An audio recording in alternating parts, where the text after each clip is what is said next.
Halo teman-teman semua, perkenalkan saya Riki, mahasiswa semester 6 dari program studi Sistem Informasi. Pada kesempatan kali ini, saya akan membahas tentang pengembangan dan penggunaan aplikasi SPK. SPK adalah singkatan dari Sistem Pengambilan Keputusan, yaitu sistem berbasis komputer yang dirancang untuk membantu seseorang atau organisasi dalam mengambil keputusan secara lebih cepat, tepat, dan berdasarkan data. Di era digital saat ini, hampir semua bidang membutuhkan keputusan yang akurat. Oleh karena itu, aplikasi SPK menjadi solusi penting karena mampu mengelola data, menganalisis berbagai alternatif, dan memberikan rekomendasi keputusan. Melalui pembahasan ini, kita akan mengenal lebih jauh bagaimana proses pengembangan aplikasi SPK, bagaimana penggunaannya, manfaat, serta tantangan yang dihadapinya. Pengertian aplikasi SPK adalah perangkat lunak yang dibuat untuk membantu proses pengambilan keputusan dalam situasi tertentu. Aplikasi ini tidak menggantikan peran manusia, tetapi menjadi alat bantu agar keputusan yang diambil lebih objektif dan efisiensi. Misalnya, dalam memilih penerimaan beasiswa, menentukan lokasi usaha, menilai kinerja karyawan, atau memilih supplier terbaik. Tujuan pengembangan aplikasi SPK meliputi 1. Membantu menyelesaikan masalah yang kompleks. Kedua, menyediakan rekomendasi berdasarkan data. Yang ketiga, mempercepat proses pengambilan keputusan. Yang keempat, mengurangi kelalaian manusia. 5. Meningkatkan efisiensi kerja. 6. Memberikan hasil yang lebih objektif dan transparan. Dengan adanya aplikasi SPK, keputusan dapat dilakukan secara lebih sistematis. 3. Tahapan pengembangan aplikasi SPK. Dalam membuat aplikasi SPK, terdapat beberapa tahapan penting. Yang pertama, identifikasi masalah. Tahap pertama adalah menentukan masalah yang ingin diselesaikan. Contohnya, menentukan siswi berprestasi, memilih calon karyawan terbaik, menentukan produk terlaris, menentukan lokasi cabang baru. Masalah harus jelas agar sistem dapat dirancang sesuai keputusan.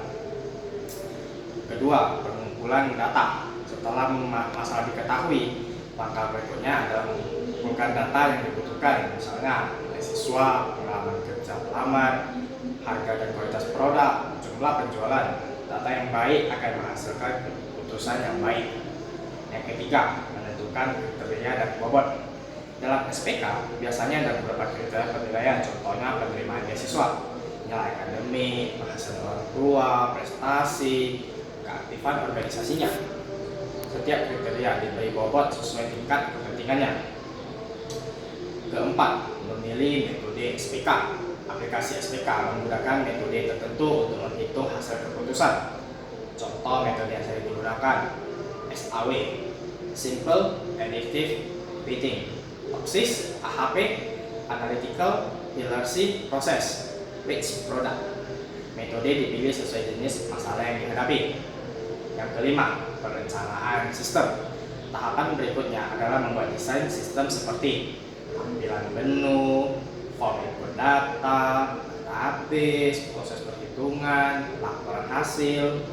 Desain yang baik membuat aplikasi mudah digunakan. Yang keenam, implementasi dan pengujian. Setelah sistem selesai dibuat, aplikasi diuji untuk memastikan berjalan dengan baik atau tidak. Jika ada kesalahan, maka dilakukan perbaikan sebelum digunakan secara resmi. Penggunaan aplikasi SPK. Setelah dikembangkan, aplikasi SPK digunakan oleh pengguna sesuai kebutuhan, contohnya bidang pendidikan, untuk menentukan penerimaan mahasiswa, siswa berprestasi, penjurusan siswa. Yang kedua, bidang bisnis, untuk menentukan supplier terbaik, strategi pemasaran, produk unggulan. Yang ketiga, bidang pemerintahan, untuk menentukan bantuan sosial, prioritas pembangunan, seleksi pegawai. Keempat, bidang kesehatan, untuk menentukan diagnosis awal penyakit, prioritas pasien, pengelolaan obat. Manfaat penggunaan aplikasi SPK: mempercepat pengambilan keputusan, hasil lebih objektif, mengurangi kesalahan manual, meningkatkan produktivitas, transparan dan mudah dievaluasi.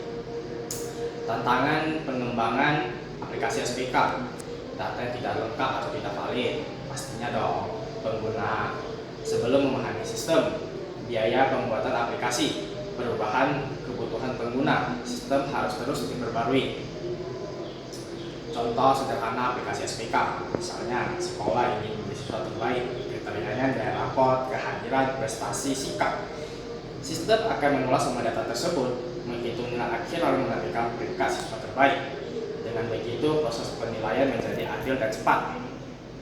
Dari pembahasan ini, kita dapat melihat bahwa aplikasi SPK sangat penting dalam berbagai bidang karena membantu manusia mengambil keputusan dengan lebih baik. Semakin berkembang teknologi, maka aplikasi SPK juga akan semakin banyak digunakan di bidang pendidikan, bisnis, pemerintahan, dan kesehatan.